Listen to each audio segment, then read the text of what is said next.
안녕하세요. 오늘은 제목을 보다시피 당뇨에 관해서 당뇨와 레몬의 관계는 어떨까 하고 제가 오늘 여러분들과 이야기를 나누고자 합니다. 참 무서운 게요.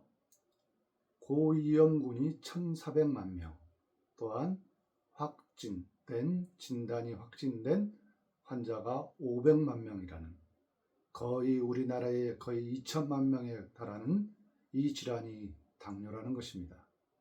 이 당뇨의 가장 안 좋은 것은 그 당뇨병으로 인해서 심혈관 질환이라든지 뇌졸중이라든지 이러한 것들을 통해서 혈관에 관련된 이러한 갑자기 관상동맥이 막혀서 사망하거나 또 내 혈관을 통해서 뇌졸중이 오거나 또한 우리 인체의 사지 끝에 있는 모세혈관들이 다 괴사가 되거나 변화가 와서 손끝과 발끝이 썩어 들어가거나 이러한 엄청난 그러한 후유증들이 남게 됩니다.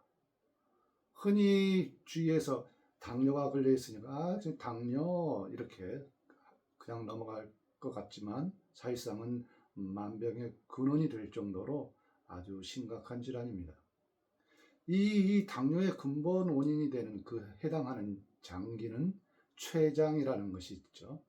이 췌장은 위 뒤쪽에 우리 인체에서 가장 깊숙한 곳에 췌장이 있습니다. 이 췌장의 기능들은 우선 소화를 잘 할 수 있는 것과 호르몬을 분비하는 그런 기능들이 있습니다. 그래서 췌관을 통해서 십이지장 쪽으로 그러한 이 소화기 계통의 효소를 보내게 되면 우리가 음식을 먹고 난 다음에 지방과 탄수화물과 단백질들을 잘 보내할 수 있도록 그러한 유익한 일을 하죠. 또한 췌장은 또 랑게르한스 섬이라는 이러한 곳에서의 알파, 베타, 델타 이러한 세포들 속에서 인슐린이라는 것과 글루카곤이라는 성분이 있습니다. 이 인슐린은 우리 인체에 많은 포도당들이 흐르게 되면 이거 안 되겠네 하면서 인슐린을 내보내서 그 포도당의 당 수치를, 혈당 수치를 떨어뜨리게 하는 그러한 기능을 갖고 있습니다. 또한 우리가 글루카곤은 식사 후에 8시간이 지나서 공복때가 되면 당이 떨어져서 기운도 없고 힘이 없죠. 그게 즉 포도당의 근본 원인의 힘의 근원이 되는 포도당이 많이 쓰게 되고 나면 부족하게 되니까 우리 인체가 다운이 되게 되죠. 이때 글루카곤이라는 성분을 보내서 더욱더 포도당이 활성화할 수 있도록 만들어주는 양쪽을 번갈아 가면서 기량작용을 통해서 우리 인체를 보호하는 그러한 중요한 장부입니다. 이 장부가 갑자기 손상이나 또 병이 들었을까요? 그렇지 않죠. 주로 이 췌장은 우리가 옛날에는 부자의 병이라 부자의 병, 잘 살고 잘 먹고 하는 사람만 걸렸는데 갑자기 우리나라가 경제가 발달이 되고 삶이 풍요로워지면서 다양한 서구 음식들과 이러한 것들을 먹고 또 우리 이 시대가 얼마나 편했습니까? 움직이질 않아요. 웬만하면 자동차를 타고 건물에 들어가도 엘리베이터를 타고 에스컬레이터가 있고 이렇게 해서 너무나 움직임이 없는 그러한 삶들을 살다 보니까 어떻게 돼요? 잘 먹고 잘 놀고 잘 쉬면 어떻게 됩니까? 저절로 살이 찌게 되고 비만이 되죠. 그 비만 속에서 우리 인체에 지방이 많이 끼게 되고 이렇게 함으로 인해서 다양한 혈관의 문제들이 나타나게 되죠. 그래서 당뇨가 걸리게 되면 심혈관 질환, 뇌졸중, 이러한 말초혈관 장애, 또 신장의 기능이 안 좋아지게 되고 그래서 만병의 근원이 되는 그러한 아주 무서운 질환이죠. 보통 이 당뇨는 1형, 2형, 그 다음에 라다 유형이라고 보통 3가지로 나눕니다. 이 1형 당뇨는 이 자가면역 세포가 이 인슐린을 분비할 때 췌장에서 저놈이 적이네? 저놈을 물리쳐야 되겠어. 그렇게 해서 이 인슐린 세포를 다 죽여버립니다. 그렇게 되면서 인슐린이 거의 없게 되는 것이죠. 또 어느 학자들은 뭐 100만 개 정도의 세포가 인슐린 세포가 있다고 하는데 그게 이제 계속 자가 면역 세포들이 그거를 다 죽이려다 보니까 인슐린 자체가 분비가 되지 않는 것이죠. 이거는 거의 치료가 되지 않는다고 봐야 돼요. 인위적으로 인슐린을 맞아야 돼요. 너무나 무서운 일이죠. 근데 이 일정 당뇨는 주로 소아나 청소년기, 보통 20대 안쪽에 갑자기 발생을 하게 됩니다. 가장 우리나라에서 많이 발생하는 것은 제2형 당뇨입니다. 제2형 당뇨는 근본 원인이라든지 여러 가지 원인들이 뭐 유전적인 거, 음식, 스트레스, 다양한 여러 가지 복합적으로 1, 2년이 아니라 이게 세월이 누적이 되면서 우리 인체에 혈관에 장애들이 있게 되면서 췌장으로 가는 혈관이 어떠한 원인에 의해서 문제가 되고 그렇게 함으로 인해서 우리 췌장의 고유 기능들이 조금씩 떨어지는 거죠. 즉 제2형 당뇨는 인슐린이 어느 정도는 분비되지만 많이 분비가 되지는 않죠. 그래서 점진적으로 분비가 저하가 오면서 우리가 여러 가지 다양한 질환들이 나타나게 됩니다. 라다 유형은 흔하지 않습니다. 라다 유형도 5에서 10% 정도인데 이거는 처음에 당뇨로 진단을 받아서 제2형 당뇨로 해서 이 당뇨 약을 복용하게 되면 잘 듣는 듯 합니다. 그러나 5, 6개월 지나서 그때부터 갑자기 이 약을 복용을 해도 잘 듣지가 않게 되죠. 그때야 그러면서 점점 이 인슐린 자체가 분비가 되지 않아서 급속도로 안 좋아지는 경향이 많습니다. 또한 당뇨도 보통 2형 당뇨는 예전에는 비만에 의해서 당뇨가 많이 걸린다고 하지만 최근에는 마른 당뇨도 많이 나타나고요. 그래서 1형 당뇨가 보통 마른 당뇨라고 하는데 2형 당뇨에서도 이젠 우리나라에서도 많이 나타나고 또한 30대에서 70대 또 젊은 친구들도 당뇨병에 많이 걸리게 됩니다. 이러한 다양한 유형 속에서 제2형 당뇨가 주를 이루는데 보통 이 2형 당뇨는 5, 60대에 많이 나타나고요. 주로 남자가 먼저 나타나고 또 60, 70대에는 여성분들이 이제 나타나게 되는 경향이 많지요. 자, 우리가 그래서 이러한 당뇨, 제2형의 당뇨를 개념으로 봤을 때 그러면 과연 우리가 어떻게 생활을 해야 될까요? 어찌됐든 당이 많이 나와서 소변으로 배출이 되고 인슐린의 고유 기능들이 점점 없어지게 되고 이러한 속에서 혈관의 문제로 인해서 다양한 이제 질환들이 나타나는데요. 말했지만 마른 당뇨도 보면 올챙이배 이런 즉 몸은 체구는 좀 마른 것 같은데 배만 볼록 해가지고 그 장부 안에 지방들이 많이 쌓이면서 이러한 문제들이 이제 나타나는 거죠. 즉 혈관들을 손상을 시키면서 어찌됐든 우리의 인체의 이 중요한 장부에 영양분들을 공급해야 되는데 보통 당뇨가 걸리면 거의 대부분 고지혈증이 있거나 아니면 고혈압을 갖고 있는 환자들이 의외로 많이 있습니다. 즉 복합적인 심혈관 질환들의 성격의 그러한 질환들이 같이 오면서 장부에 그런 영향들이 나타난다고 봐야 되겠죠. 그래서 근본 원인은 이 당뇨는 후유증도 혈관이고 또한 원인도 그 혈관의 속에서의 문제들이 나타난다는 거죠. 그래서 그 혈액과 혈관을 튼튼하게 해야 되는 게 주 목표가 됩니다. 그래서 우리가 음식들을 잘 조절하고 또 운동을 통해서 그러한 즉 지방이라든지 비만이면 그런 운동을 통해서 해소하고 또 내장 지방이 많음으로 인해서 움직임으로 인해서 그러한 것들을 해결하고자 노력하는 것이죠. 그래서 보통 보면 우리가 운동이 근력 운동, 힘을 많이 주고 이렇게 많이 하게 되면 이때는 주로 혈액 속에 있는 중성 지방과 이러한 것들을 빨리 해소하는 그러한 영향을 끼치고, 우리가 걷기나 수영이나 지속적인 움직임을 통해서 유산소 운동을 하게 되면 우리 인체의 지방들이라든지 그런 쪽에서 포도당 그러한 것들을 갖고 근육이라든지 이런 곳에서 해결하면서 우리 인체가 좋아지기 시작합니다. 즉, 이 당뇨가 주로 3다라고 그래요. 증상이. 그러니까 갑자기 많은 물을 먹게 되고, 다음이죠. 그 다음에 많이 물을 먹으면 다뇨를 하게 되죠. 많이 소변을 보게 되고요. 그 다음 다식, 많이 먹게 됩니다. 이러한 것 때문에 이렇게 하게 되는데, 주로 아까 말한 대로 이 당뇨병들이 5, 60대 이후에 나타나면서 주 문제점들이 뭐냐면, 첫 번째, 근력이 감소하게 되죠.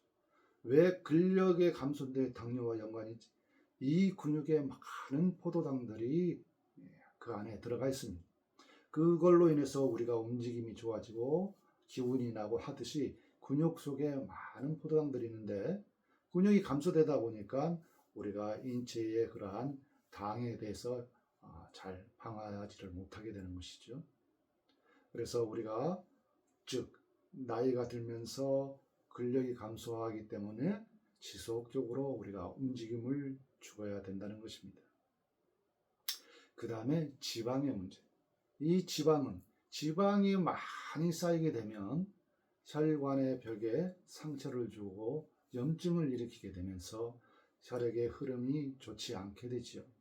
그래서 이 지방을 태워서 없애도록 자꾸 노력을 해야 되겠죠.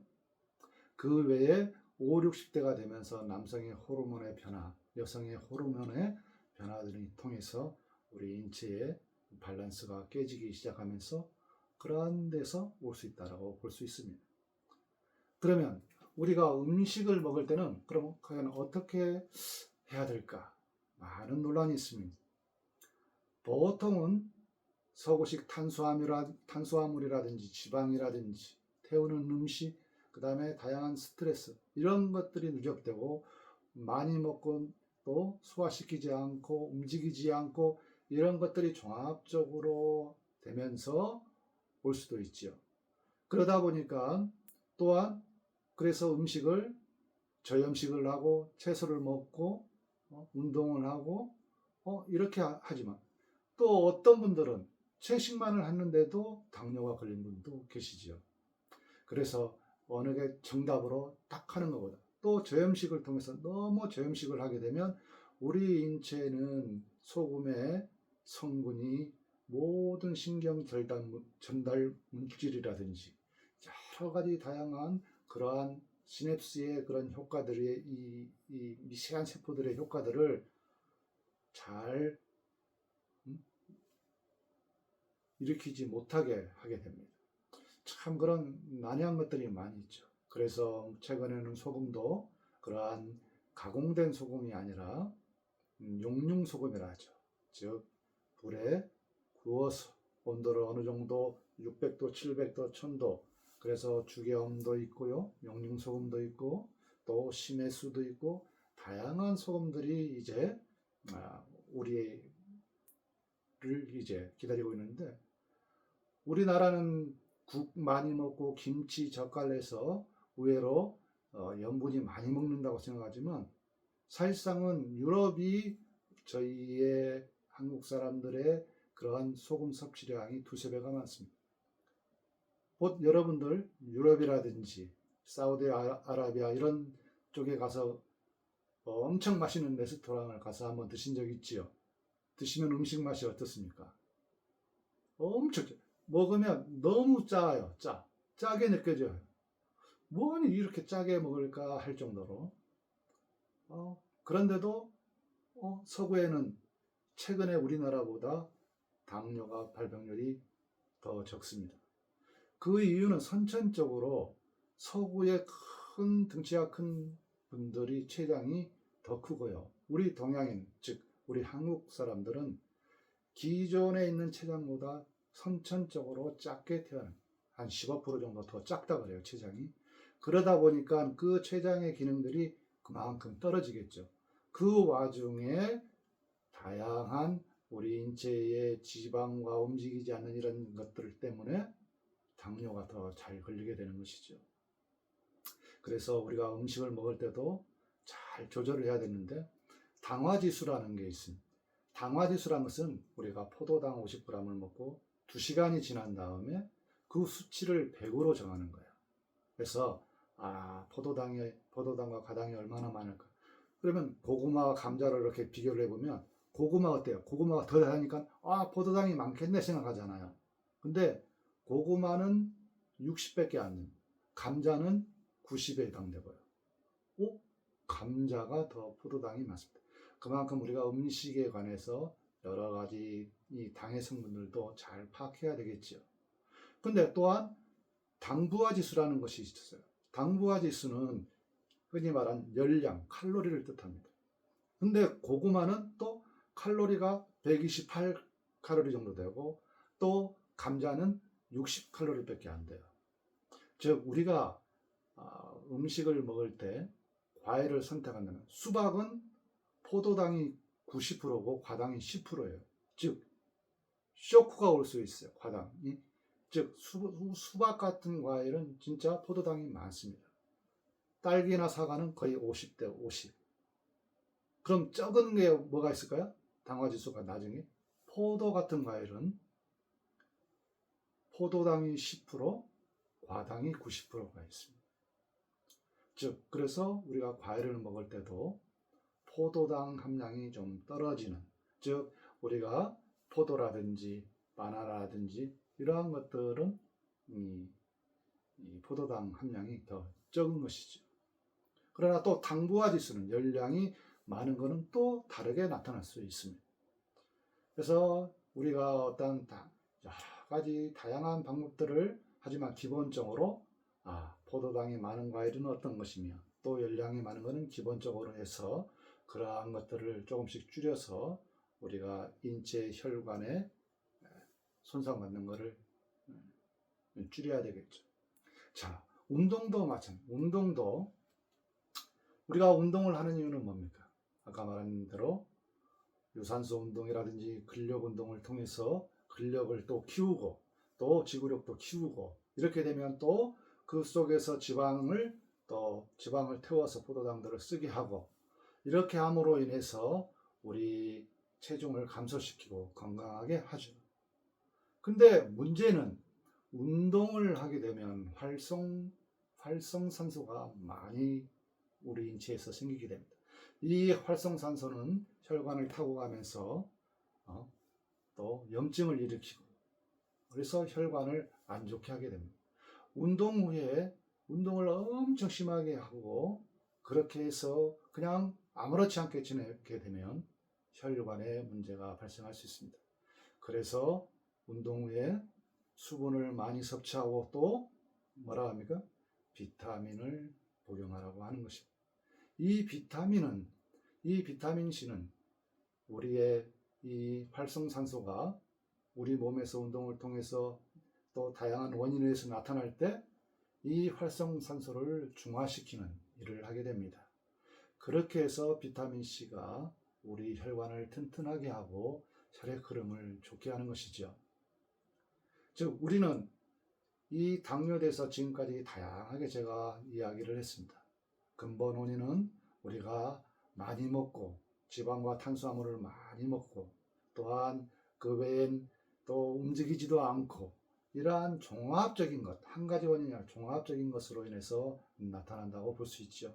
그래서 음식에 관한 것들도 잘 보고 또한 운동도 열심히 하고 또한 그 운동을 통해서 없앨 수 있는 비타민C를 충분히 복용하고 수분을 복용하고 그 다음에 또 스트레스도 굉장히 중요합니다. 마음의 평안이 굉장히 중요하죠.